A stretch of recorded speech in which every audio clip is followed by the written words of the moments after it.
Sometimes when you think your heart has nothing left to give, life sends you exactly what you need to heal. When you've lost everything that mattered and chosen solitude over the risk of caring again, the smallest act of kindness can change everything. Silas Greer had been living alone in the Montana wilderness for years, keeping to himself after losing his wife. One frozen morning, he found a starving mother dog and her 3 pups barely alive in the snow. He took them in, thinking he was just saving their lives. But over that long winter, those dogs did something unexpected. They brought warmth back to his cold cabin and joy back to his broken heart. When spring came, the dogs led him on a journey he never saw coming. But what would he discover when he followed them back toward the world he'd left behind? Before we jump back in, tell us where you're tuning in from. And if this story touches you, make sure you're subscribed, because tomorrow I've saved something extra special for you. The morning air bit sharp against Silas Greer's weathered face as he stepped onto the porch of his cabin. Steam rising from the mug of black coffee cradled in his calloused hands. 3 years he'd been living up here in the Bitterroot Mountains of western Montana. 3 years since he'd turned his back on the world below and everything it had taken from him. The silence stretched endlessly in every direction. No car engines, no voices, no reminders of the life he'd left behind. Just whine through the towering pines and the occasional crack of settling timber.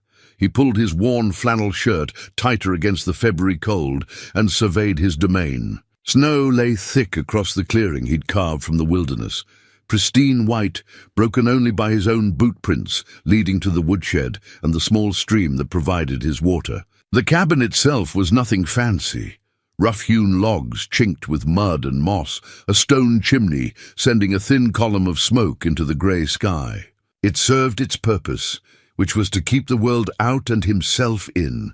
Silas took a long sip of coffee and felt the familiar weight on his left ring finger. Martha's wedding ring, white gold with a small diamond that caught the light even on the cloudiest days. He'd worn it for 23 years, through their courtship, their wedding, and the 17 years of marriage that followed. He'd kept wearing it the 3 years since she'd been gone, unable to bring himself to take it off. Some mornings he'd catch himself turning it with his thumb, the way he had when he was nervous or thinking hard about something. Today was one of those mornings.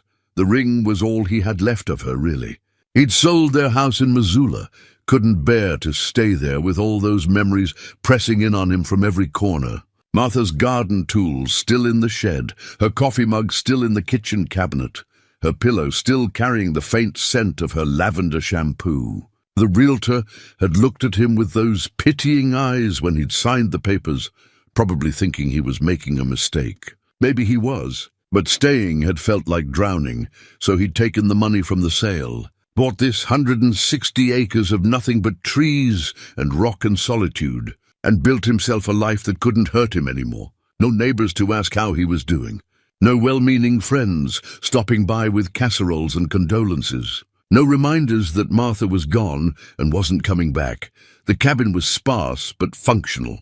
One room served as kitchen, dining and sitting area, with a stone fireplace taking up most of the north wall. A small bedroom off the back held nothing but a narrow bed and a chest of drawers. No pictures on the walls, those were too painful to look at. No radio or television. He had no interest in news from the outside world. Just the essentials, a wood-burning stove for cooking, oil lamps for light, and shelves lined with canned goods and dried supplies. Silas had always been handy with tools, a skill learned from his father and honed during his years in the Army Corps of Engineers. Building the cabin had taken him 8 months, working from dawn to dusk, grateful for the physical exhaustion that helped quiet his mind at night. He'd cut every log himself, hauled every stone for the foundation, split every shake for the roof. The work had been his salvation in those first dark months, giving him something to focus on besides the emptiness that seemed to fill his chest like cold water. He'd learned to live off the land with a thoroughness that would have impressed his grandfather, who'd homesteaded these same mountains back in the 1920s.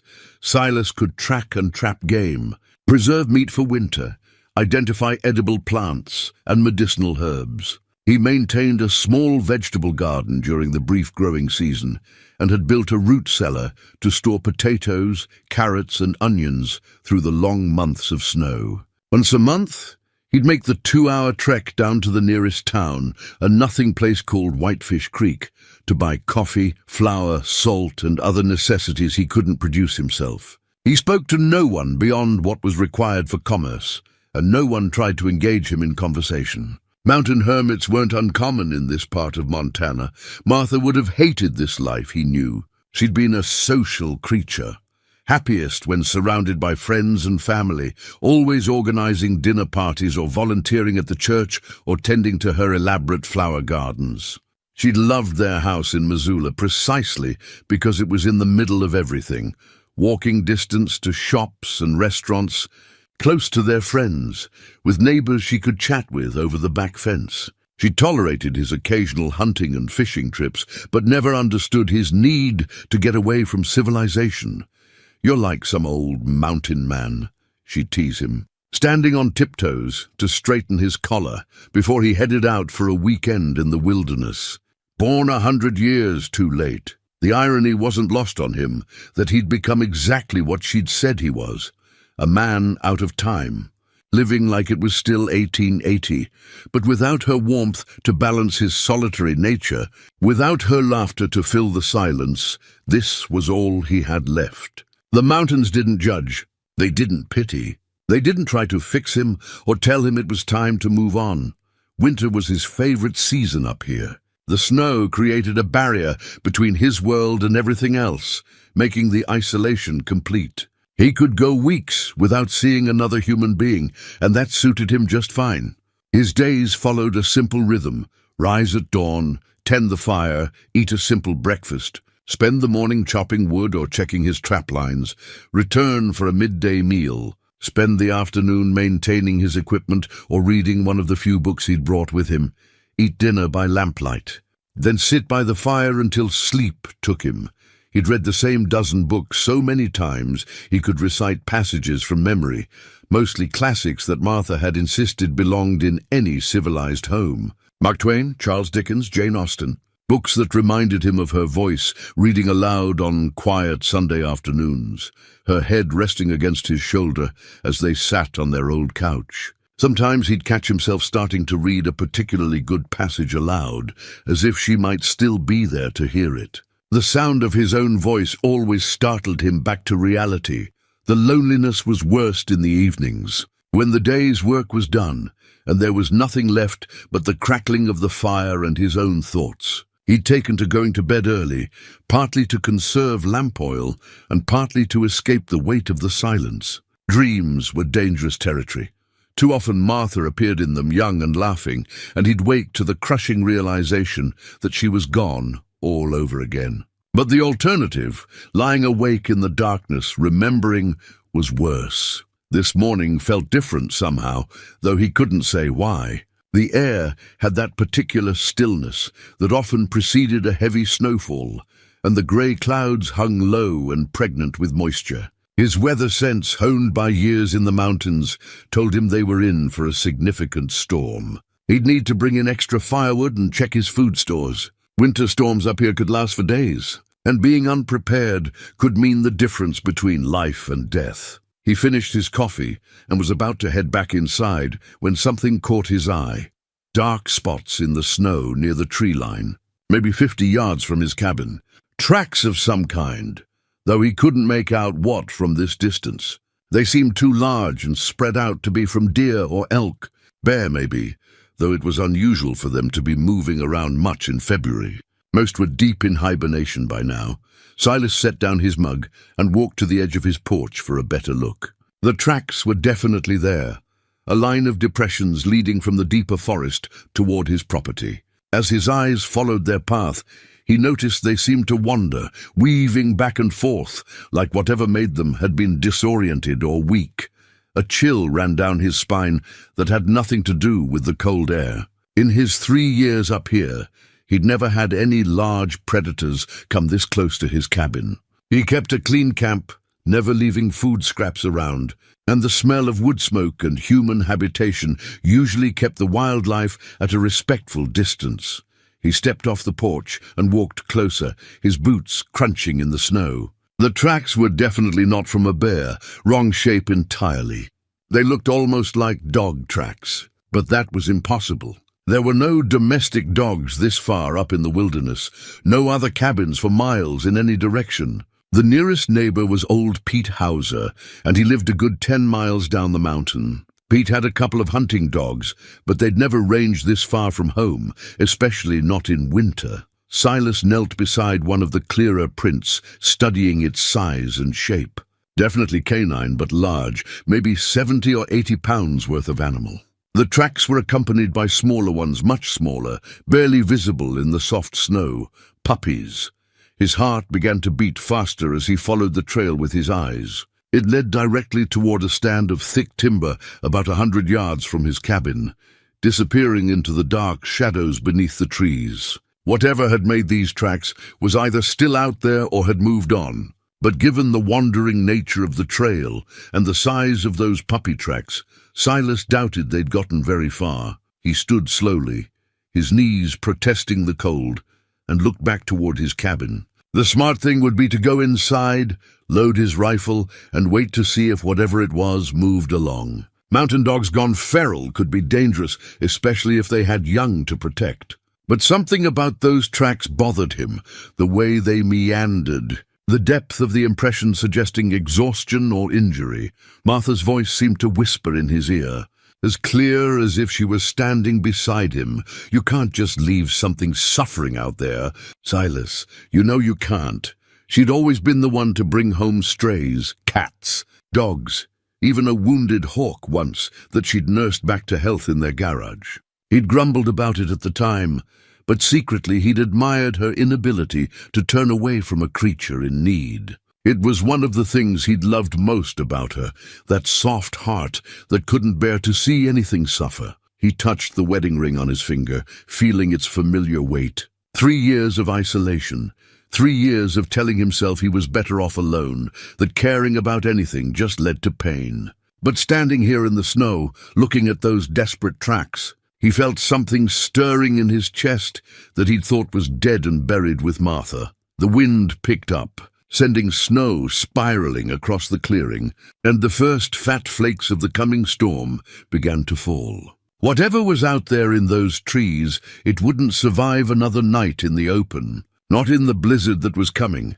Silas Greer had spent 3 years learning to live without hope, without connection, without the possibility of loss. But sometimes life has other plans for a man, and sometimes those plans arrive on 4 legs, half frozen and desperate, to remind him that some things are worth the risk of caring again. Silas went back into the cabin and pulled on his heavy winter coat, the one Martha had bought him their last Christmas together. He'd almost thrown it away a dozen times, but it was the warmest thing he owned, and practicality had won out over sentiment. He grabbed his rifle from above the fireplace, not because he planned to use it, but because you didn't venture into the Montana wilderness unarmed, especially when large animals might be involved. The snow was falling harder now, thick flakes that stuck to his beard and limited visibility to maybe 20 yards. His boots crunched steadily through the accumulating powder as he followed the wandering trail toward the timber. The tracks were filling in fast, but he could still make them out, the large paw prints accompanied by those heartbreakingly small ones. As he got closer to the trees, a sound reached his ears that made him stop cold. It was faint, almost lost in the whisper of falling snow, but unmistakable once he heard it, whimpering, high-pitched and desperate, the kind of sound that grabbed you somewhere deep in your chest and wouldn't let go. He moved more carefully now, rifle ready but pointed down. Whatever was out there was clearly in distress, which could make it unpredictable. The last thing he needed was to get mauled by a protective mother dog, assuming that's what he was dealing with. The whimpering grew louder as he pushed through a cluster of young pines, their branches heavy with snow that dumped down his neck as he passed. And then he saw them, The mother dog lay on her side in a small depression at the base of a massive Douglas fir, her dark coat stark against the white snow. She was a beautiful animal, some kind of mix, maybe German shepherd and something else, with intelligent brown eyes that tracked his movement but showed no fear, only exhaustion. Around her, 3 puppies no more than a few months old pressed close to her body, seeking warmth that she barely had left to give. Silas approached slowly, speaking in the gentle tone Martha had always used with injured animals. "Easy there, girl, easy now. I'm not going to hurt you." The dog's tail gave the faintest wag, and that small gesture nearly undid him. She was dying. He could see it in her labored breathing and the way her eyes struggled to focus. But she was still trying to protect her babies, still fighting to keep them warm with her own failing body heat. He knelt in the snow beside her, setting the rifle aside. Up close, he could see she was wearing a collar, cracked leather mostly hidden beneath her thick winter coat. That meant she belonged to someone or had at one time. But what was she doing way out here, miles from the nearest human habitation? "What happened to you, girl?" he murmured, extending his hand for her to sniff. She managed to lift her head slightly, her nose touching his fingers with what felt like gratitude. "Where did you come from?" The puppies were in slightly better shape than their mother, younger, with more energy reserves, but they wouldn't last long in this cold. Already their whimpering was growing weaker, and he could see them beginning to shiver, despite being pressed against their mother's fur. Silas had faced plenty of hard decisions in his 53 years. Decisions that had cost him sleep and peace of mind. But this shouldn't have been hard at all. He'd spent 3 years telling himself he was done with responsibility, done with caring about anything that could hurt him. The smart thing, the safe thing, would be to walk away. Let nature take its course. These weren't his animals, weren't his problem. But as he looked down at the mother dog's trusting eyes and heard the plaintive cries of her babies, he heard Martha's voice again, as clear as the day she died. "You've got a good heart." "Silas Greer, don't you let the world make you forget that." She'd said those words to him in the hospital. Near the end, when the cancer had taken everything from her, but her ability to see the best in people. Even dying, she'd been more concerned about what would happen to him than what was happening to her. "Damn," he whispered, knowing he was about to make a choice that would complicate his carefully ordered life. But he couldn't walk away. Not from this, not when there was still a chance to save them. He scooped up the first puppy, a little female, with black fur marked by brown patches around her ears. She was cold to the touch, her tiny body trembling, but her eyes were bright and alert. The second puppy, a male with similar markings, was slightly larger and in better condition. The third, another male, was the smallest and weakest of the bunch, barely responsive when Silas picked him up. The mother dog watched him handle her babies without protest, as if she understood he meant to help. When he gently slid his arms beneath her, she didn't resist, though he could feel how much effort it took for her just to lift her head. She was heavier than he'd expected, probably close to 70 pounds of muscle and bone beneath that thick coat. But Silas was still strong, despite his years, his body hardened by 3 seasons of mountain living. He managed to get her into his arms, cradling her like a child while the puppies whined at being separated from their mother. The trip back to the cabin seemed to take forever. The snow was coming down so hard now that he could barely see 10 feet ahead, and the wind had picked up, driving the flakes horizontally across the clearing. By the time he reached his porch, his arms were aching and his lungs burned from the cold air. He managed to get the door open and stumbled inside, immediately grateful for the warmth radiating from his wood stove. The mother dog stirred in his arms as the heat hit her, lifting her head slightly and looking around the cabin with those intelligent eyes.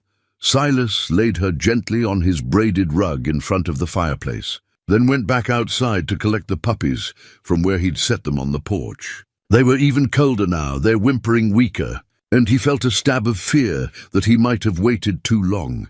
Back inside, he placed the puppies next to their mother and watched as they instinctively burrowed into her fur. She managed to curl her body around them, providing what warmth she could, but it clearly cost her tremendous effort.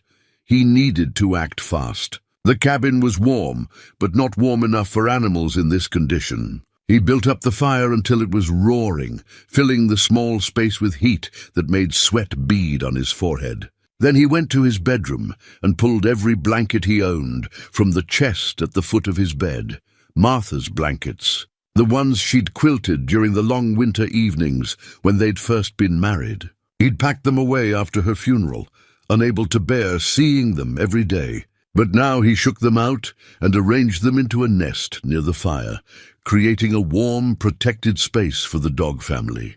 Moving the mother dog required all his strength. She was conscious but couldn't support her own weight, her legs trembling with exhaustion and exposure.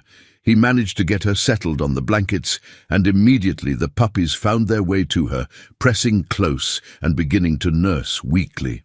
The sight of those tiny creatures fighting for life stirred something in Silas that he'd thought was permanently buried. For the first time in 3 years, he had something to focus on besides his own grief. Something that needed him. He heated water on the wood stove and found some old towels to warm the puppies' tiny bodies. The mother dog accepted his ministrations without fear, seeming to understand that he was trying to help. When he offered her water in a small bowl, she managed to drink a little, though her movements were slow and labored. As the evening wore, old Silas found himself talking to them, something he hadn't done with another living creature in longer than he cared to remember. He told them about the storm outside, about how they'd be safe here until it passed. He found himself sharing stories about Martha, about how she would have loved to meet them, how she'd always had a way with animals. The mother dog's breathing gradually became less labored as the warmth soaked into her body. The puppies grew more active, nursing more vigorously and beginning to explore their soft nest with tiny, unsteady steps. But Silas could see the question in the mother dog's eyes, the same question that was forming in his own mind. What happened? Next, when the storm passed and they were strong enough to travel, then what? He'd told himself this was temporary, just until they were out of immediate danger. But as he watched them settling into sleep, the puppies curled against their mother's warm belly, he felt the first crack in the wall he'd built around his heart. Outside, the wind howled and the snow continued to fall.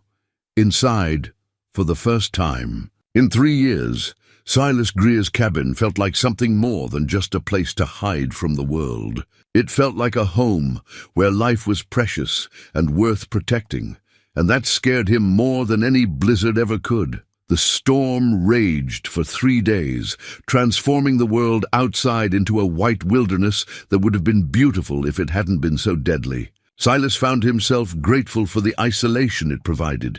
He wasn't ready to think about what came after, wasn't ready to face the questions that would inevitably arise once the weather cleared. Inside the cabin, a different kind of transformation was taking place. The mother dog, whom he'd started calling Belle after glimpsing the nameplate on her collar, was slowly regaining her strength. She could lift her head without tremendous effort now, and her eyes had lost that glassy look of approaching death. The puppies were thriving, their tiny bodies growing rounder each day as they nursed and slept in endless cycles. But Silas was struggling with something he hadn't expected, the sheer disruption to his carefully ordered existence. For 3 years, his days had followed the same predictable rhythm. Now he found himself constantly checking on his unexpected guests, adjusting their blankets, keeping the fire built up higher than usual. His sleep was interrupted by puppy cries and the need to help Belle outside when her strength allowed. He'd set up a makeshift bed area using Martha's old knitting basket, lined with the softest blankets he could find. The sight of that wicker basket, which had sat empty in his bedroom for 3 years, now serving as a nursery for 3 helpless creatures, stirred emotions he wasn't prepared to handle. Martha had knitted baby blankets in that basket, back when they'd still believed children might be in their future. Before the miscarriages, before the doctors had gently explained that it simply wasn't meant to be. The puppies had distinct personalities that emerged more clearly each day. The female, whom he'd started thinking of as Patch for the brown markings around her ears, was the boldest of the three. She was always the first to explore beyond the immediate safety of her mother's side, tiny legs carrying her on wobbly adventures around the cabin. The larger male, stockier and more cautious, seemed content to stay close to Belle. The smallest, barely half the size of his siblings, concerned Silas the most. He was weaker, slower to nurse, and spent most of his time sleeping pressed tightly against his mother's warm belly. "You're a fighter, aren't you, little man?" Silas found himself saying to the smallest puppy one morning as he checked on the family. The word startled him. He hadn't spoken to another living creature in months, not counting his brief, necessary interactions in town. But something about these animals made conversation feel natural, even necessary. Belle watched him with those intelligent brown eyes, and he could swear she understood every word. There was something almost human in her gaze, a depth of understanding that went beyond simple animal instinct. When he spoke to her directly, her tail would wag weakly against the blankets, and she'd sometimes make soft huffing sounds that seemed like attempts at communication. "Where did you come from, girl?" he asked her one evening as he sat by the fire, a cup of coffee cooling in his hands. "That collar says you belonged somewhere. Had a family." The word stuck in his throat. Family. He'd managed to avoid thinking about that concept for 3 years, had trained himself to believe that families were for other people, people who hadn't lost everything that mattered. But watching Belle with her puppies was forcing him to remember what family actually meant, the way she positioned her body to keep them warm, even when she was exhausted, how she would gently clean them with her tongue, patient and thorough despite her own weakness. The soft sounds she made when they nursed, a low rumbling that seemed to vibrate with contentment and love. It reminded him of Martha in ways that were both painful and healing. Martha had never had children of her own to care for, but she'd poured that maternal instinct into everything around her. Her garden, the stray cats that found their way to her door, even Silas himself when he'd been sick or discouraged. She'd had that same gentle patience, that ability to put others' needs before her own, without resentment. On the 4th day, as the storm finally began to weaken, Silas made a decision that surprised him. He went to his small workshop area in the back corner of the cabin and began carving. It had been years since he'd done any woodworking beyond the purely functional, splitting logs, repairing tools, maintaining his cabin. But his hands remembered the movements, the feel of sharp tools shaping soft pine. He carved 4 small bowls, sized appropriately for the dogs. Simple, functional pieces, but he found himself taking care with the details, smoothing every surface, making sure the edges were perfectly rounded, adding small indentations that would make them easier to grip. It was mindless work in some ways, but it also required concentration that quieted the constant chatter in his head. Martha had always loved watching him work with wood. She'd say his hands looked different when he was carving, more purposeful, more at peace. He'd built her jewelry box from cherry wood, spent weeks getting every joint perfect, every surface smooth as glass. It had sat on her dresser until the day she died, holding the simple pieces she'd treasured. Her wedding ring when she'd had to remove it for medical procedures, the locket her mother had given her, a pair of earrings he'd bought her for their 10th anniversary. The memory should have hurt, but somehow, with the gentle sounds of the dog family in the background, it felt more like a warm echo than a sharp blade. He was remembering Martha as she'd lived, not as she'd died. And that felt like progress. When he finished the bowls, he filled one with fresh water and offered it to Belle. She managed to lift her head and drink deeply, her tail thumping against the blankets in what he chose to interpret as gratitude. The puppies were still too young for anything but their mother's milk, but he set the other bowls aside for when they would need them. That night, as he sat by the fire reading one of Martha's books, Jane Austen's Persuasion, about second chances and the possibility of renewed love, he found himself glancing up frequently to check on his guests.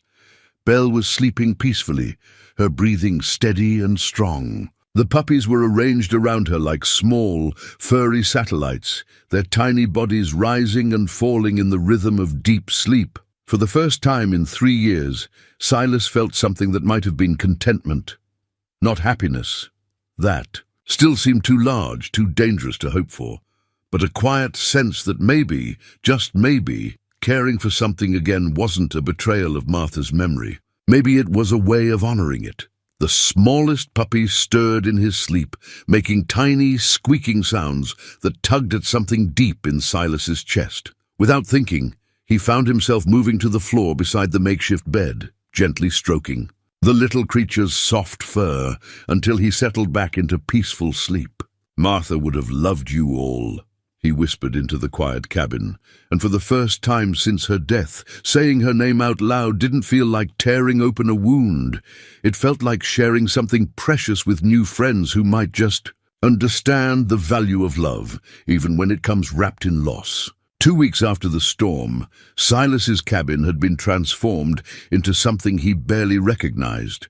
Where once there had been only silence and the measured routine of solitary living, now there was constant motion, soft sounds of contentment, and an energy that seemed to pulse through every corner of the small space. Belle was strong enough now to move around freely, though she stayed close to her puppies and seemed to understand that the cabin was a safe haven. She would follow Silas with her eyes as he moved about his daily tasks, occasionally approaching to rest her head against his leg in what he'd learned was her way of saying thank you. Her recovery had been remarkable. Whatever ordeal had brought her to his doorstep seemed to be fading into memory, replaced by the simple rhythms of eating, sleeping, and caring for her young.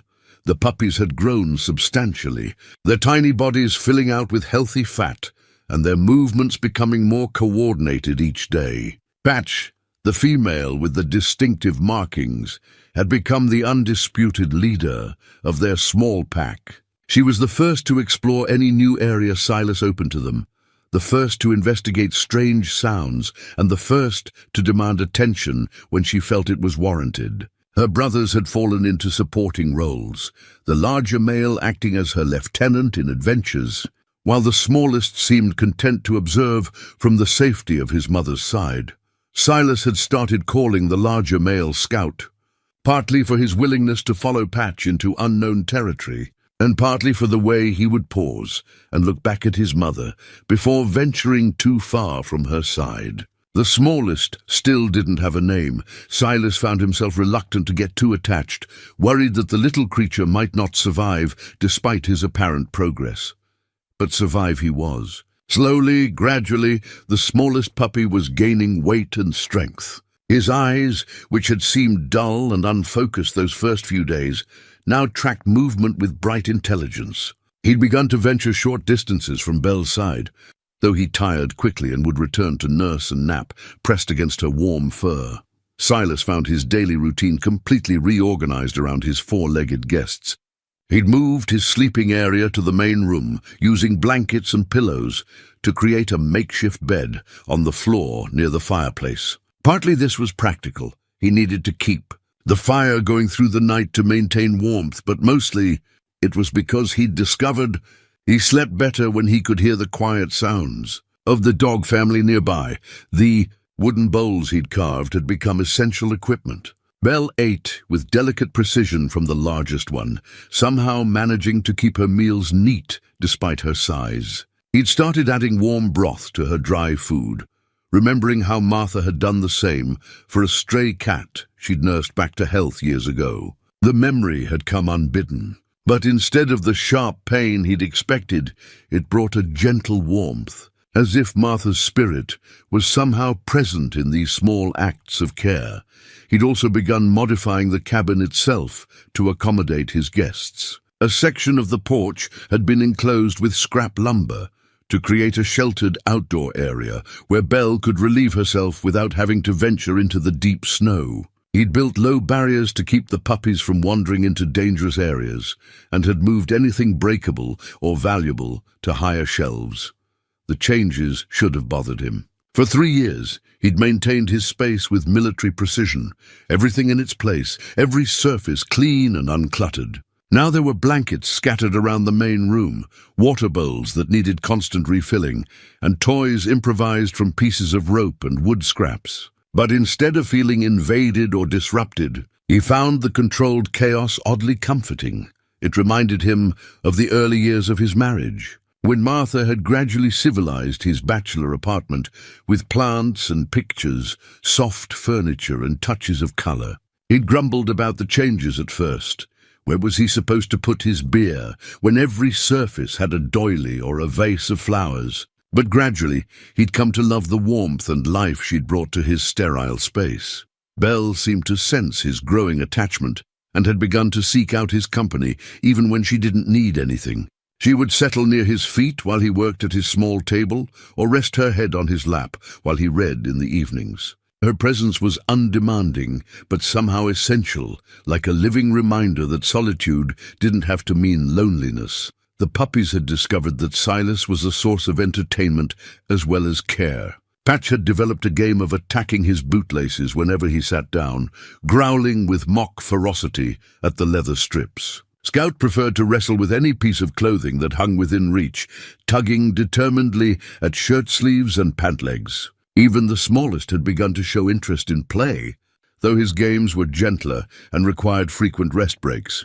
Silas found himself talking to them constantly now, narrating his activities and sharing thoughts he hadn't spoken aloud in years. He told them about the weather, how the morning frost patterns predicted the day's temperature, how the wind direction affected when storms would arrive. He explained his daily tasks, why the firewood needed to be split to certain sizes, how to read the signs that indicated when his food stores were running low. But increasingly, he found himself sharing memories of Martha, how she'd insisted on hanging wind chimes on the porch of their house in Missoula, claiming they brought good luck. How she'd saved every stray animal in the neighborhood, turning their garage into a temporary veterinary clinic. How she'd sung while she cooked, old songs from her childhood that she claimed helped the food taste better. Belle would listen with those intelligent eyes, occasionally making soft sounds that seemed like responses.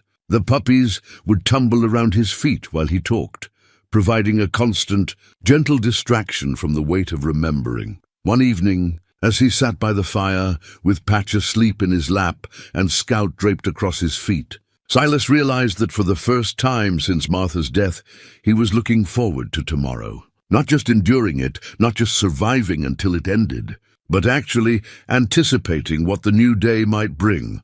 The smallest puppy chose that moment to attempt his longest journey yet from Belle's side, wobbling determinedly across the cabin floor toward Silas with tiny tail wagging. When the little creature finally reached him and collapsed in an exhausted heap against his leg, Silas made a decision. "Runt," he said softly, gently stroking the puppy's soft fur. "I think your name is Runt, not because you're small, but because you're a fighter. Fighters deserve respect." Belle lifted her head from where she'd been dozing and looked at him with what he could swear was approval. Outside, the wind continued its eternal song through the pine trees. But inside the cabin, something had fundamentally shifted. Silas Greer was no longer just hiding from the world. He was building something new in its place. March brought the first hints of spring to the Bitterroot Mountains, longer days, warmer afternoons, and the steady drip of snow melting from the cabin's eaves. But with the changing season came a crisis that shattered Silas's growing sense of contentment and forced him to confront the possibility of loss all over again. Belle had been acting strangely for 2 days, restless and uncomfortable in ways that had nothing to do with the warming weather.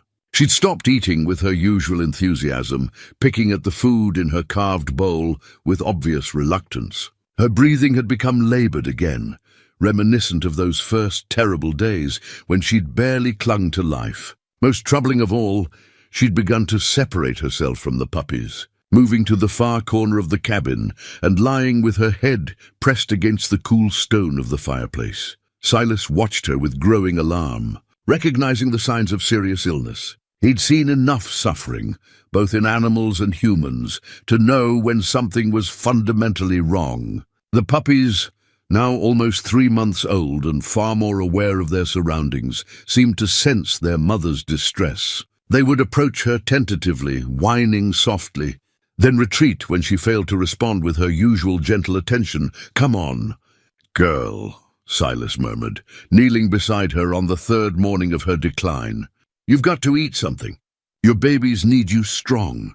But Belle only lifted her head slightly, her brown eyes clouded with a pain he couldn't understand. When he offered her water, she managed a few laps before turning away. When he brought her favorite treat, pieces of jerky he'd been saving for special occasions, she sniffed them, politely but showed no interest. The sight of her suffering brought back memories Silas had worked hard to bury. Martha, in those final weeks, when the cancer had stolen her appetite and made every breath a struggle. The helpless frustration of watching someone he loved fade away, despite everything he tried to do. The crushing realization that love and determination weren't always enough to save what mattered most. He'd promised himself he wouldn't go through that again, wouldn't care enough about any living creature to experience that particular brand of agony. But here he was, 3 years later, feeling his heart twist with the same desperate fear. In the small bedroom that had served as his storage area, Silas kept a wooden box that hadn't been opened since he'd moved to the mountains. Inside were Martha's medical supplies, herbs she'd collected and dried, remedies she'd learned from her grandmother, the small glass bottles and cloth pouches that had been her pharmacy for treating everything from headaches to stomach ailments. Martha had been raised by a woman who believed in the healing power of plants, a grandmother who'd maintained an extensive garden of medicinal herbs and passed down centuries-old knowledge about their proper use. Martha had absorbed those lessons eagerly, creating her own collection of natural remedies that she'd used to treat neighbors' ailments when doctors were too expensive or too far away. The medicine pouch was a small leather bag, worn soft from handling, that contained packets of dried herbs wrapped in paper and labeled in Martha's careful handwriting. Willow bark for pain, echinacea for infections, calendula for wounds, chamomile for anxiety and digestive troubles. Each packet was a testament to her caring nature and her belief that healing was a sacred responsibility. Silas had avoided this box for 3 years, unable to bear the sight of Martha's handwriting or the smell of the dried plants that had filled their kitchen during her preparation sessions. But now, with Belle suffering and the puppies watching their mother with confused distress, he forced himself to open it. The familiar scent hit him immediately, lavender and sage, rosemary and thyme, all the plants that had made their house smell like a garden, even in the dead of winter. For a moment, he was transported back to their kitchen, watching Martha work at the stove with her sleeves pushed up and her dark hair pulled back, humming softly as she prepared tinctures and teas for whoever needed them. "I need your help, Martha," he whispered to the empty air. "I don't know what's wrong with her, but you would have. You always knew." He spread the packets on his table, trying to remember the conversations he'd half listened to when Martha had explained her remedies to friends and neighbors. Belle's symptoms, loss of appetite, labored breathing, lethargy, could indicate several different problems. But one memory stood out clearly: Mrs. Henderson's old dog, who'd suffered from similar symptoms until Martha had diagnosed it as a digestive inflammation and treated it with a tea made from chamomile and ginger. Working carefully, following instincts more than knowledge, Silas prepared a gentle infusion using Martha's dried chamomile and some fresh ginger root from his limited supplies. The process was meditative, requiring attention to detail and patience, qualities that helped quiet the panic threatening to overwhelm his rational thought. When the tea had cooled to room temperature, he brought it to Belle in one of the smaller carved bowls. She looked up at him with those trusting brown eyes, and he felt the weight of her faith in his ability to help her. "This is from Martha," he told her, gently stroking her head. "She knew about healing. She would have wanted to help you." Belle managed to drink nearly half the bowl, more liquid than she'd taken in the past 2 days. Silas felt a flicker of hope. quickly suppressed by the memory of how many false hopes he'd harbored during Martha's illness. The puppies, sensing that something important was happening, gathered close to their mother. Patch pressed against Belle's side, while Scout positioned himself where he could keep watch over both his mother and his siblings. Runt, still the smallest but no longer the weakest, climbed carefully onto Belle's back and settled there like a small, warm blanket. As evening approached, Silas found himself keeping vigil beside the dog family, much as he'd done during those first critical nights after the storm. But this time, instead of focusing on the immediate crisis, he found himself thinking about the broader pattern of his life, how caring for others inevitably led to the possibility of losing them, but how the alternative, a life without caring, wasn't really living at all. Martha's medicine pouch lay open beside him, its contents representing years of knowledge and compassion. She'd always said that healing wasn't just about the right herbs or the correct dosage. It was about the intention behind the treatment. The love that motivated the care.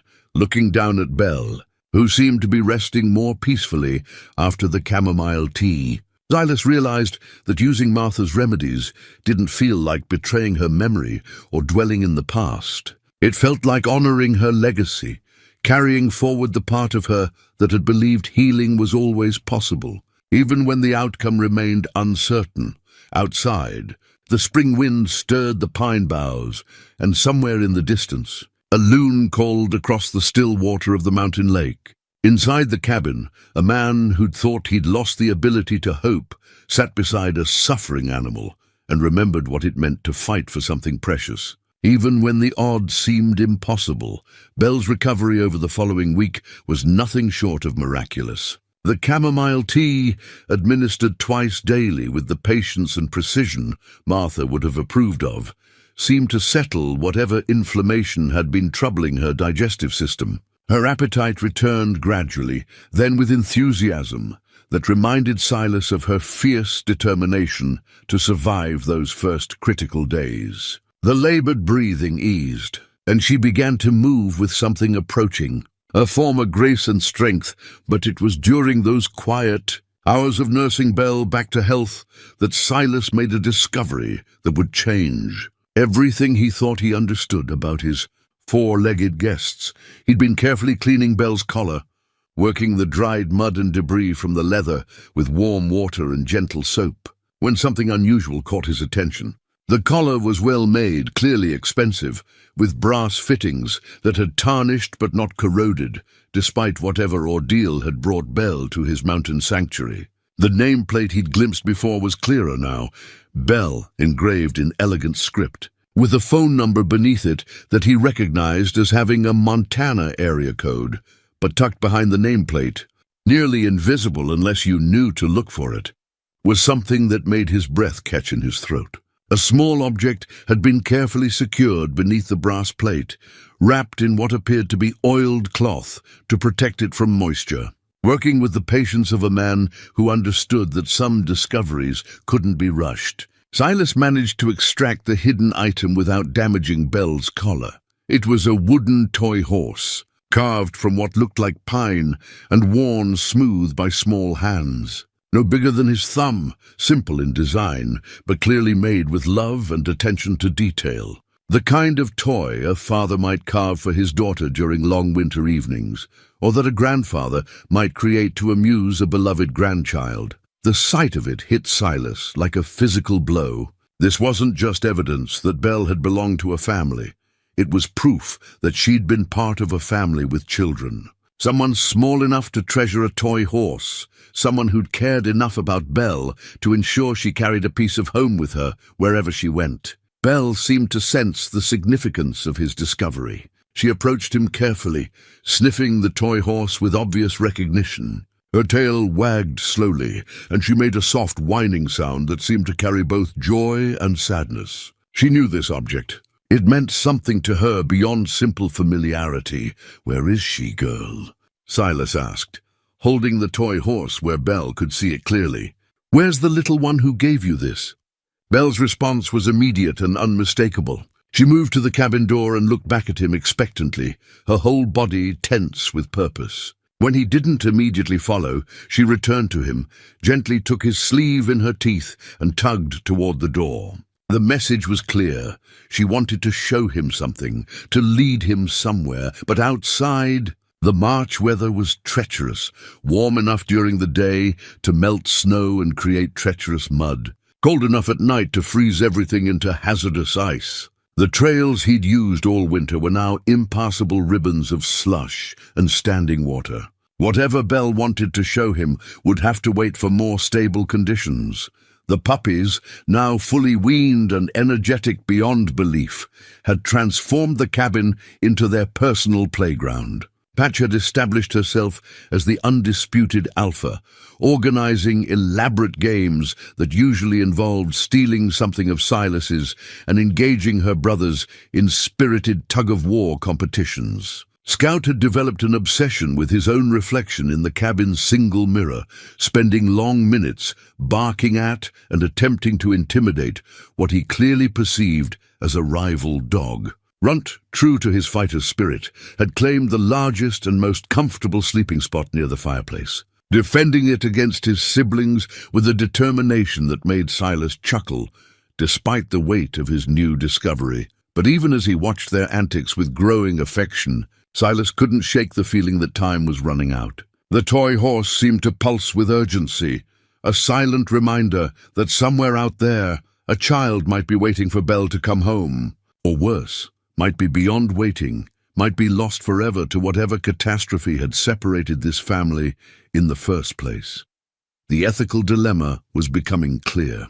Belle wasn't a stray who'd happened upon his property by chance. She was someone's beloved pet, possibly someone's lifeline, and her presence in his cabin represented a profound disruption to another family's life. The right thing to do, the honorable thing, would be to return her to her original home as soon as the weather permitted travel. But the thought of losing Belle, and by extension the puppies who'd brought such unexpected joy to his solitary existence, filled him with a dread that surprised him with its intensity. Somewhere along the way, without quite realizing it, he'd begun to think of them as his family. The cabin was their home now, and he was their protector and provider. The idea of sending them away felt like voluntary amputation.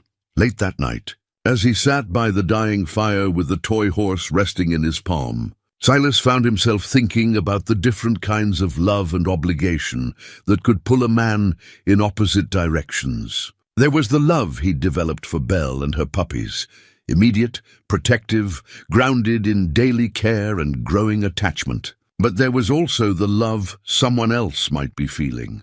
A child who went to sleep each night, wondering if her dog was safe. Parents who'd lost not just a pet, but a family member. Martha would have known what to do. She'd always had an instinctive understanding of what was right, even when right wasn't easy. She would have looked at that toy horse and seen not a threat to her own happiness, but a little girl's treasure that needed to find its way home. Belle stirred in her sleep, and one of the puppies, Scout, he thought, mumbled in whatever dreams young dogs have. The sound was peaceful, content, and it struck Silas that this might be the calm before the storm. Soon, very soon, he would have to make decisions that would change all their lives. He carefully wrapped the toy horse back in its protective cloth and returned it to its hiding place behind Belle's nameplate. Whatever choice he ultimately made, he owed it to that unknown child to keep her gift safe until he could determine where it and Belle truly belonged. Outside, an owl called through the darkness, its voice carrying across the mountains with a loneliness that echoed in Silas's chest. Inside the warm cabin, a family slept peacefully, unaware that their safe haven might soon become just another way station on a journey that would lead them back into a larger world, filled with both love and loss. The photograph changed everything. Silas discovered it on a morning in late March when the spring sun had finally gained enough strength to begin the serious work of melting winter's grip on the mountains. He'd been working on Belle's collar again, this time trying to repair a section where the leather had cracked, when his fingers found something else hidden beneath the brass nameplate, something he'd missed in his previous examination. It was wrapped in the same oiled cloth as the toy horse.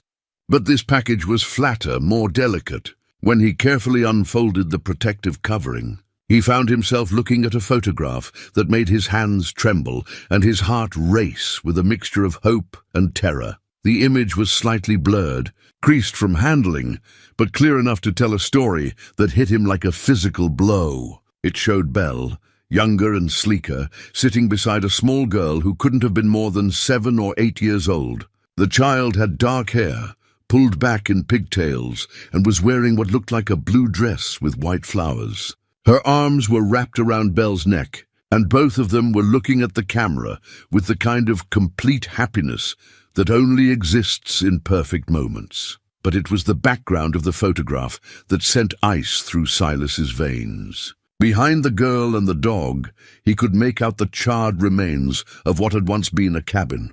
Smoke still rose from the blackened timbers, and emergency vehicles were visible at the edges of the frame. This wasn't a happy family portrait. It was a documentation of disaster. With the photograph still clutched in his shaking hands, Silas sank into his chair by the fireplace. Belle approached him immediately, as if sensing his distress, and pressed her head against his leg. The gesture, which had become so familiar and comforting over the past months, now carried a weight of tragedy he could barely comprehend.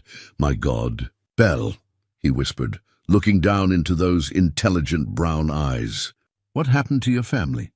The pieces began falling into place with horrible clarity. Belle hadn't been abandoned or lost. She'd been fleeing a catastrophe. The photograph suggested a house fire, which would explain her condition when he'd found her, exhausted and desperate in the snow. She'd been trying to save her puppies, trying to find safety in a world that had suddenly become dangerous and unfamiliar.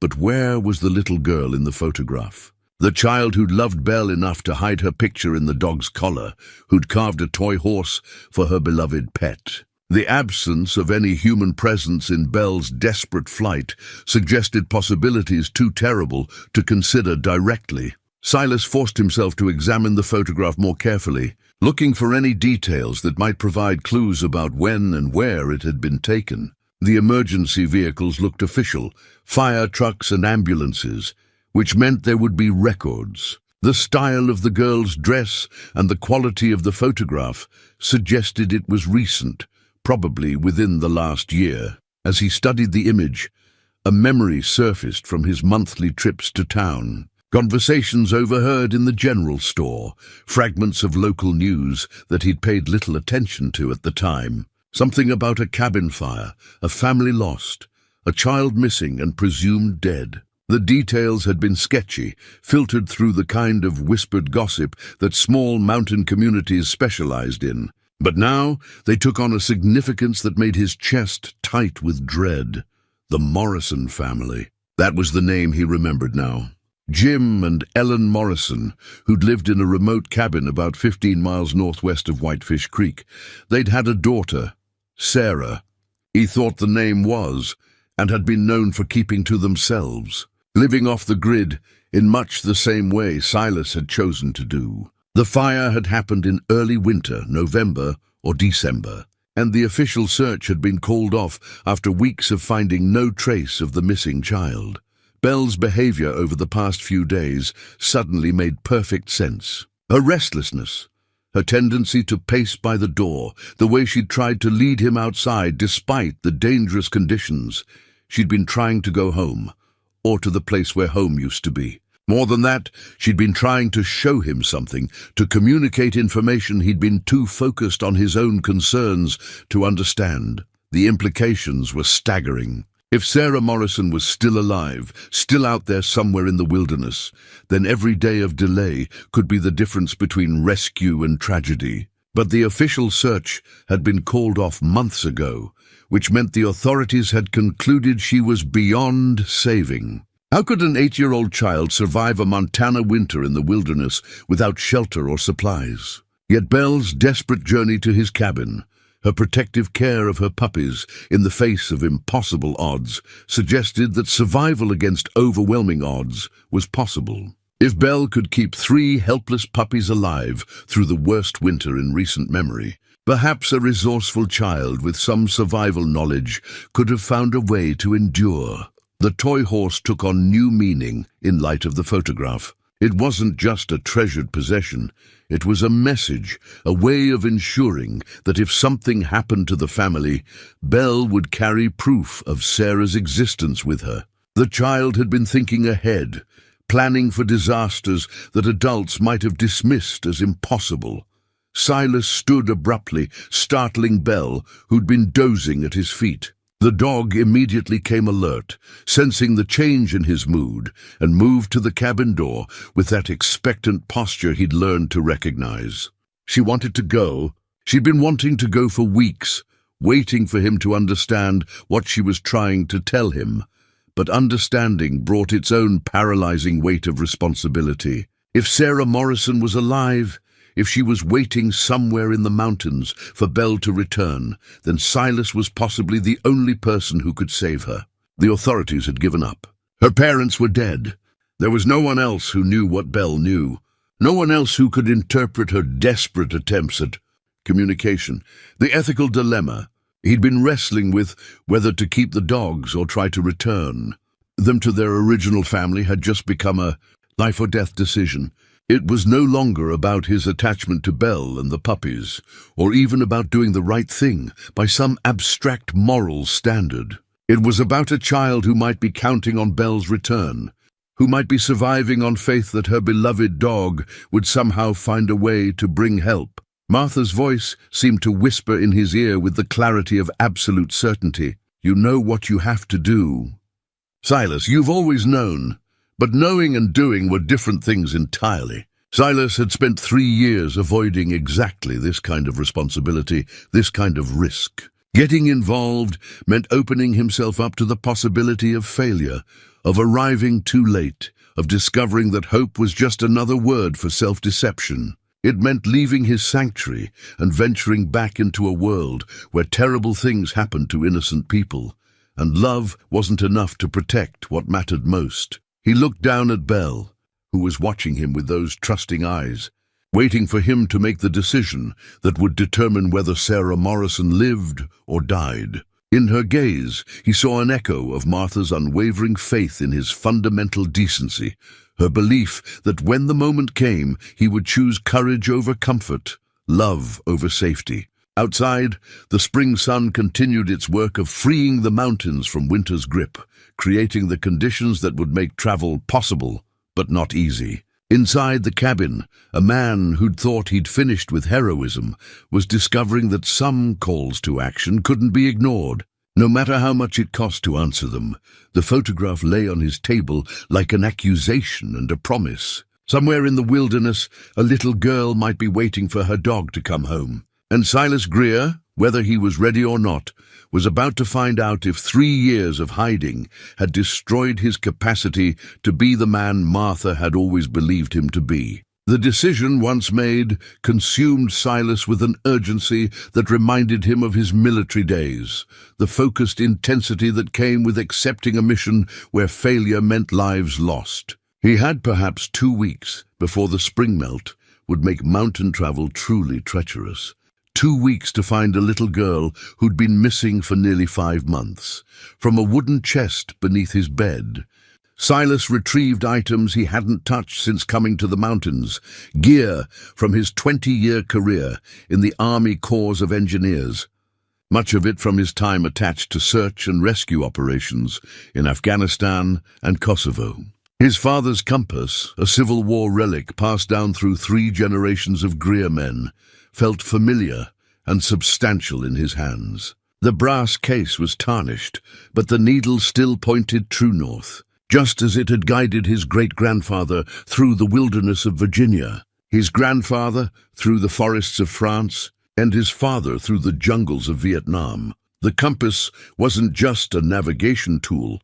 It was a reminder of the men who'd come before him, all of whom had faced impossible odds and found ways to do what needed doing. Silas had carried it through his own impossible places, and now it would help him navigate the most important mission of his life.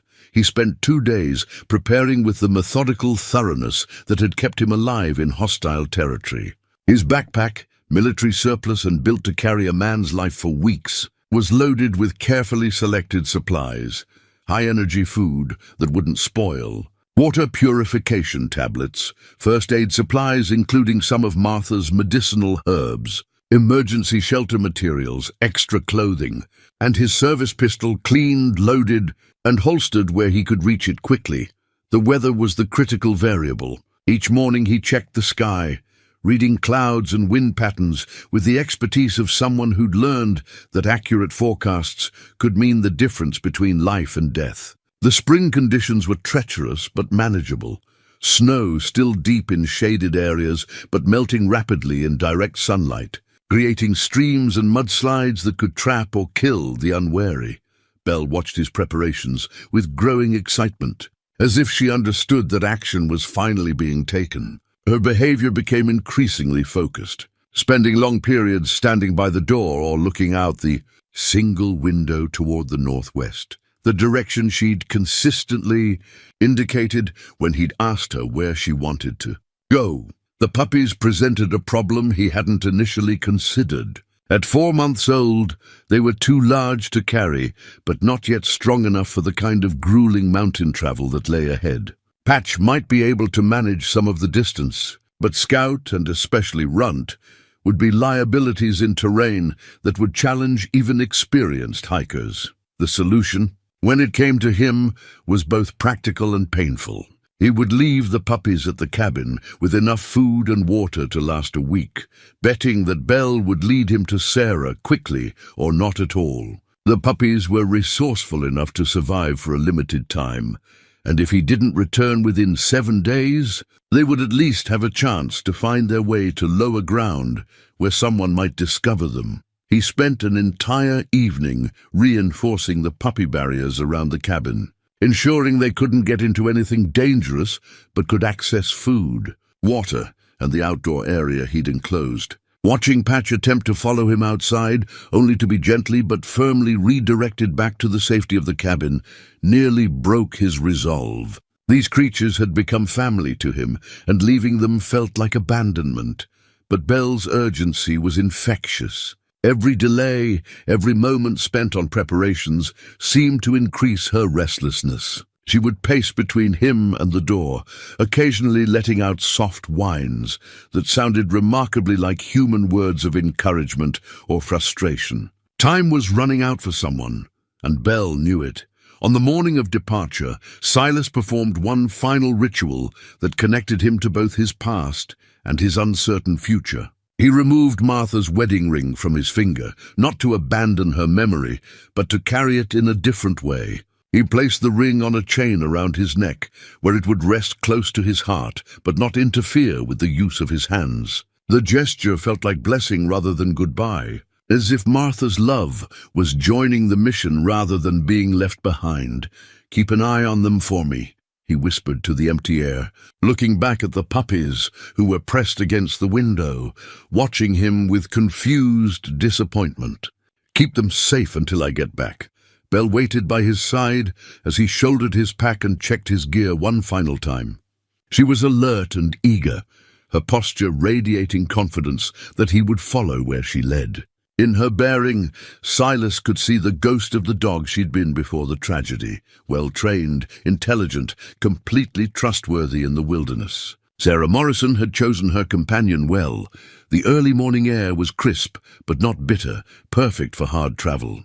Snow crunched under his boots as they left the cabin's clearing and entered the forest proper, Belle leading with the purposeful gait of someone who knew exactly where she was going. The direction was northwest, just as she'd been indicating for weeks, toward the remote drainage where the Morrison family had made their home.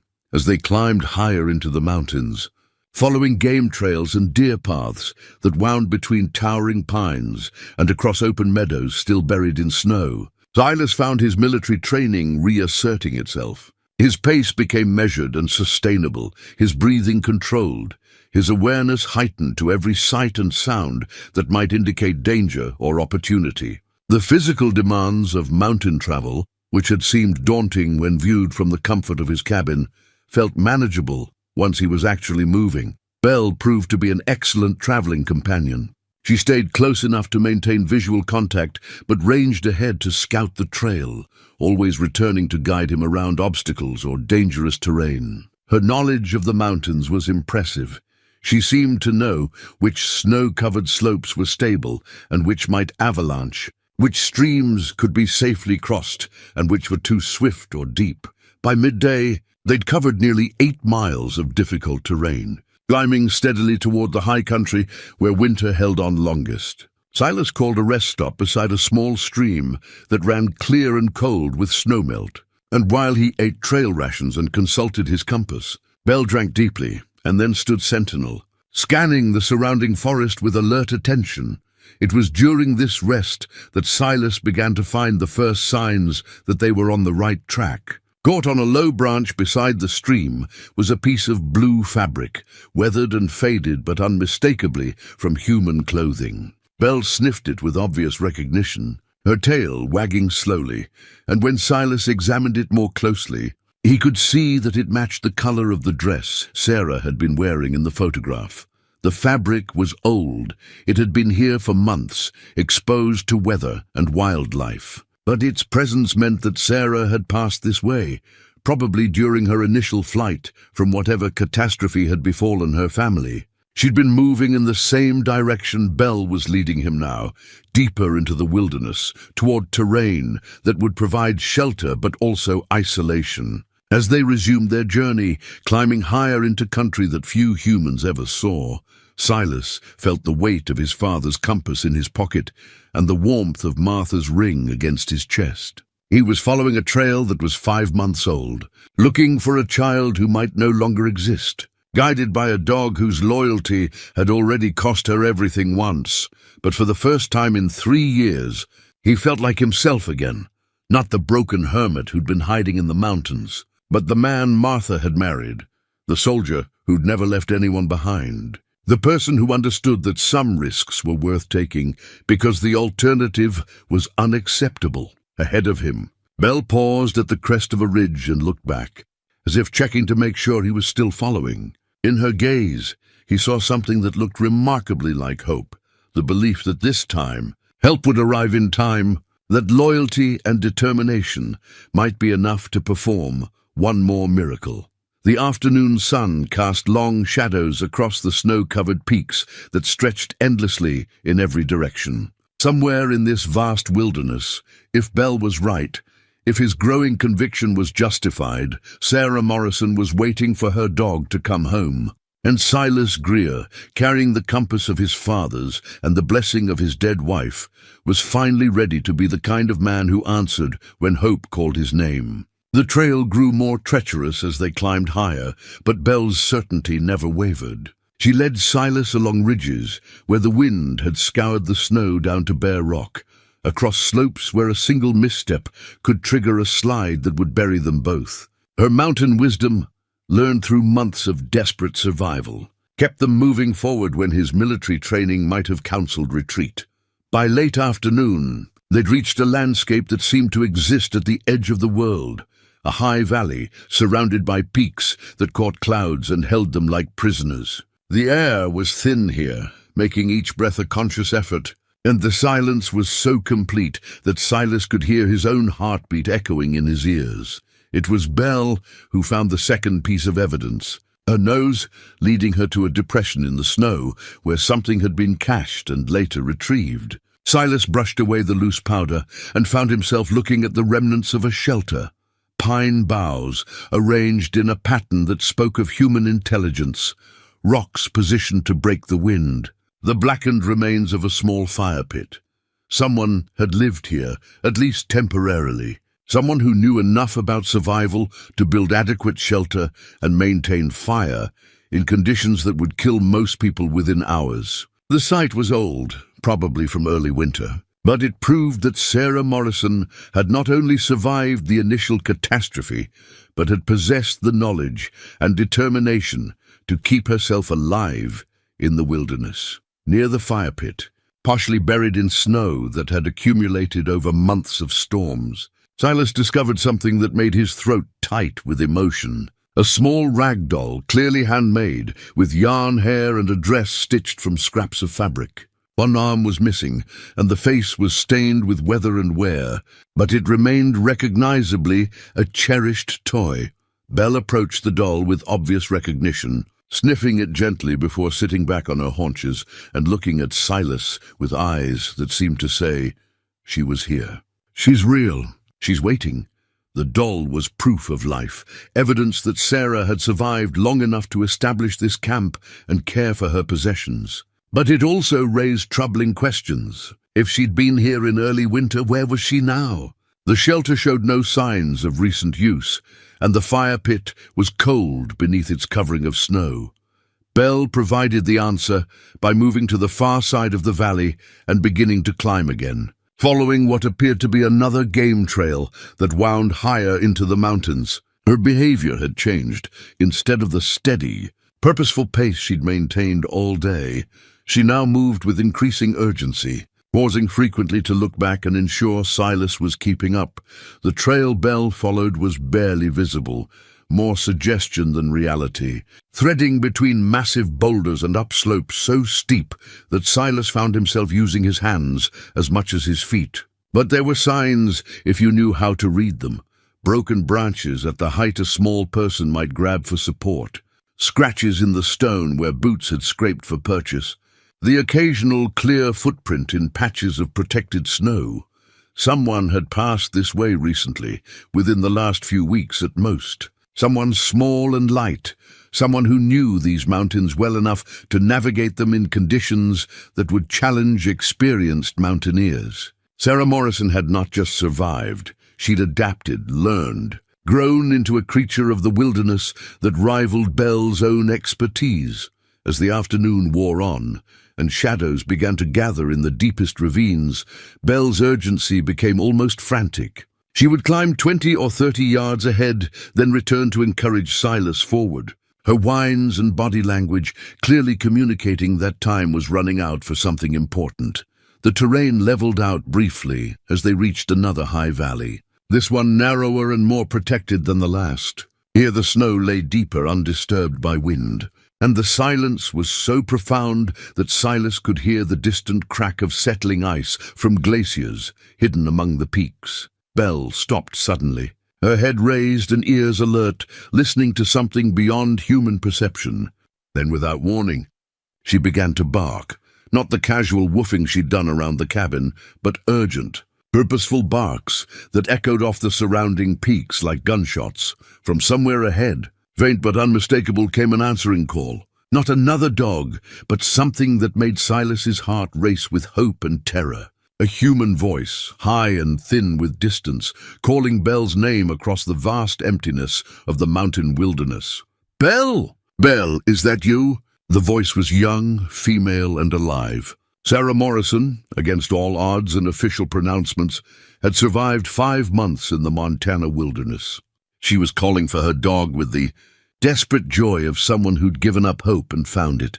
Restored, Silas felt his knees nearly buckle with relief and the overwhelming weight of success that had seemed impossible just hours before. They'd found her.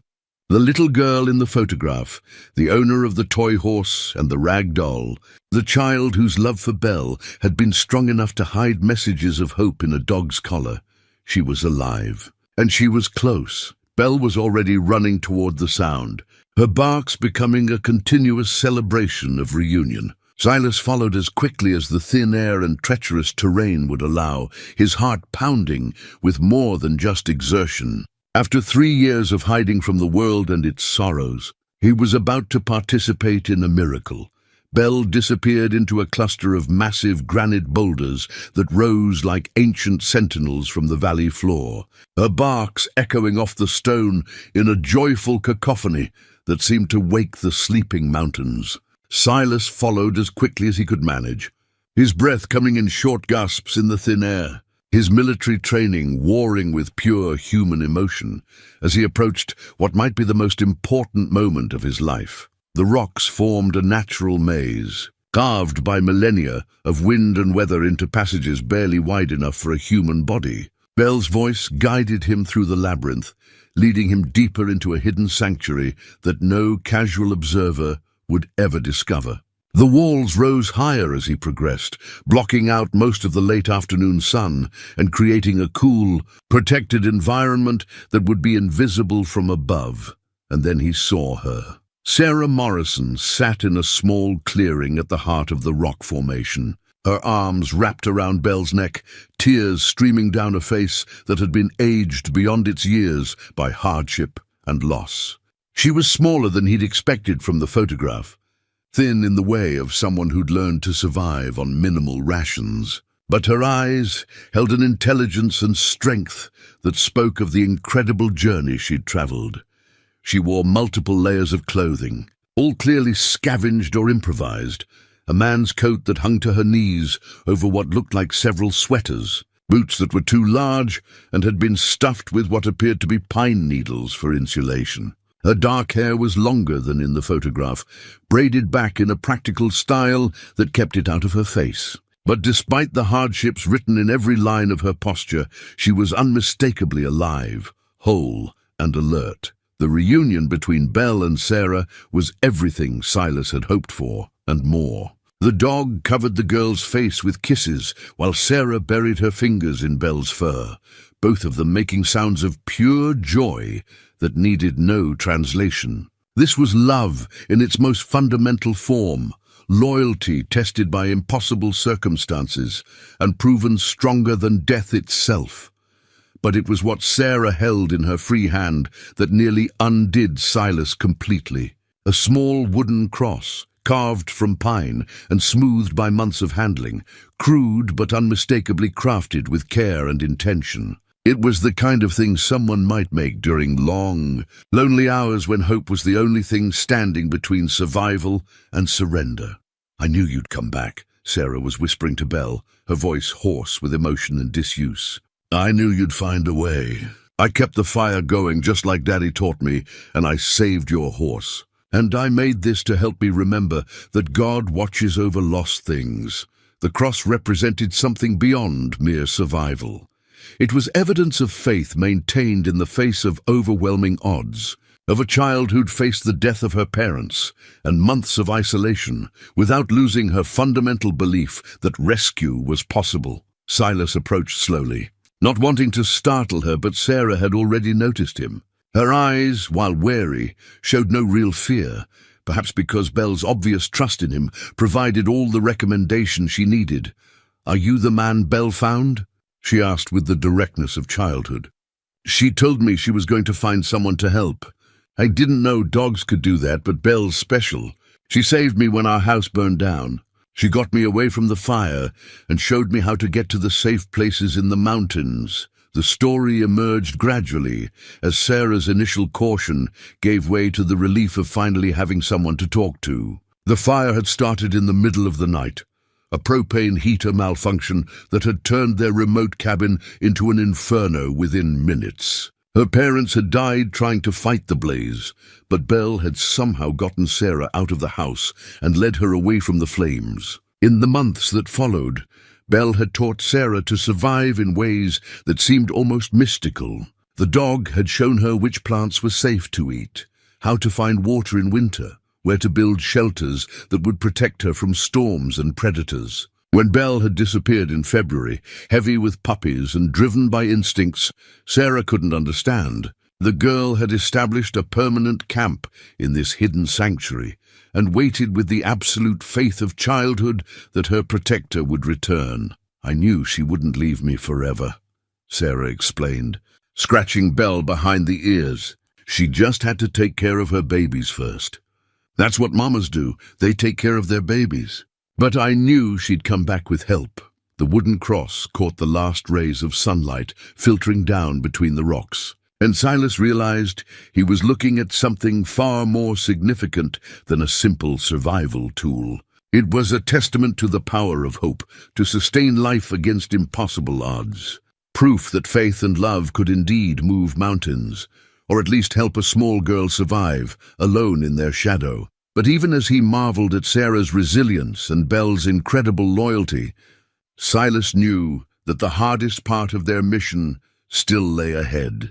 Getting Sarah down from these mountains alive would require every bit of skill and determination he possessed, and weather that had been merely challenging for a healthy adult would be potentially fatal for a child weakened by months of marginal nutrition and exposure. The rescue was only beginning. 6 months later, Silas stood on the porch of his cabin watching Sarah teach the 3 puppies, now grown into gangly adolescents, how to fetch properly. The morning air carried the crisp promise of another Montana winter.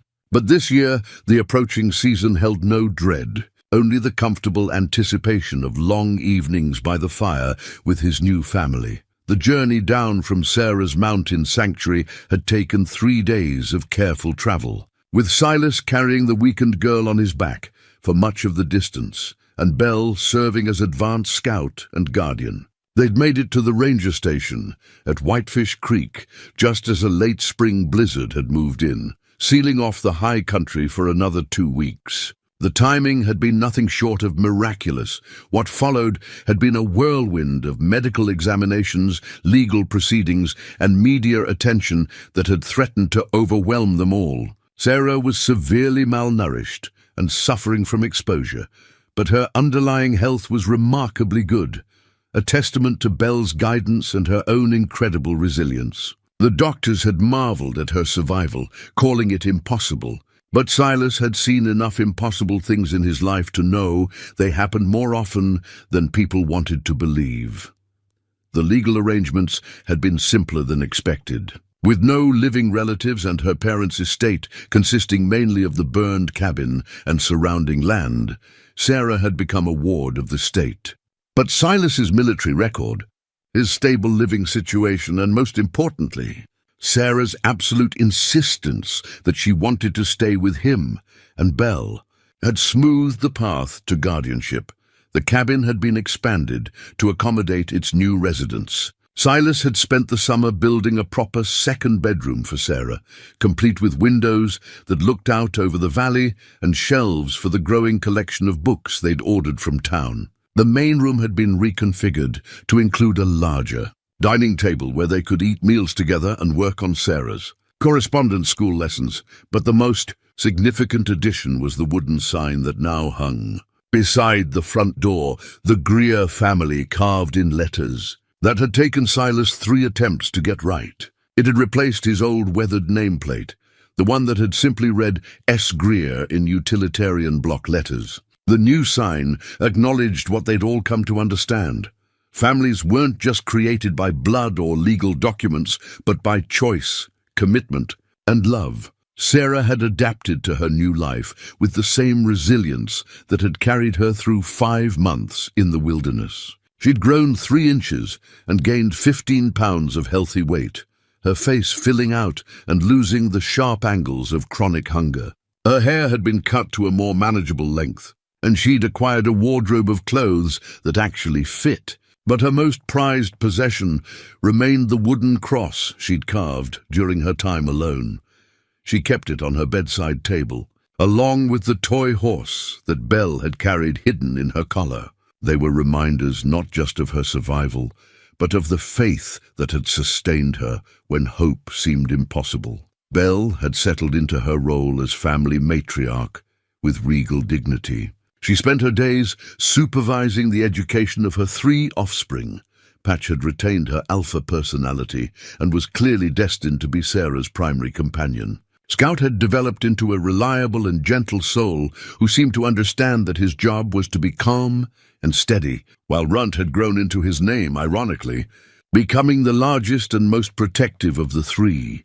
The dogs had brought life to every corner of the cabin and surrounding property. They'd claimed various sleeping spots throughout the house. Patch usually ended up in Sarah's room. Scout preferred the main room near the fire, and Runt had established himself as Silas's shadow, following him through his daily routines with quiet devotion. Martha's memory had found its place in their new family structure. Her books were now read aloud on Sunday evenings, a tradition Sarah had started and insisted on maintaining.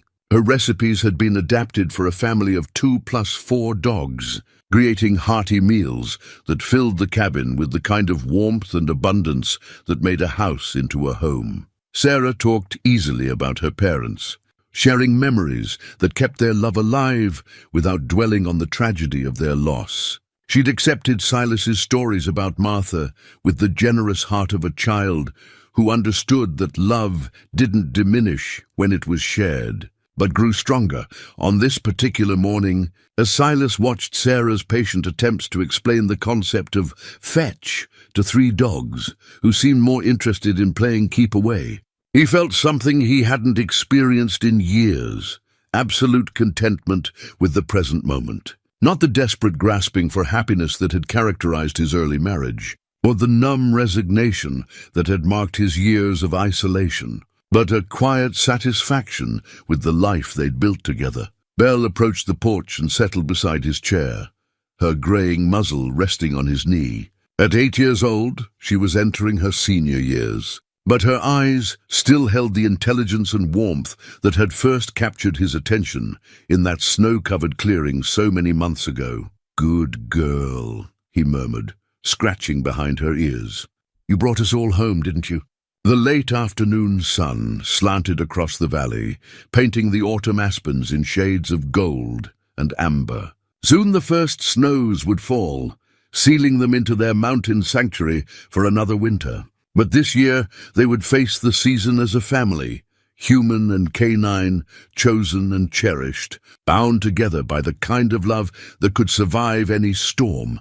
From the yard came Sarah's delighted laughter as Runt finally figured out that bringing the stick back was part of the game, followed by Patch's indignant barking as her brother stole her moment of triumph. The sounds echoed off the surrounding peaks like a promise that some stories, against all odds, really do have happy endings. Inside the cabin, the Greer family sign caught the light, its carved letters proclaiming to the world that sometimes the best families are the ones you choose, the ones you fight for, the ones you build from love and hope, and the absolute refusal to give up on the possibility of joy. And in the mountains of Montana, where winter tested everything and only the strongest survived, love had proven itself the strongest force of all.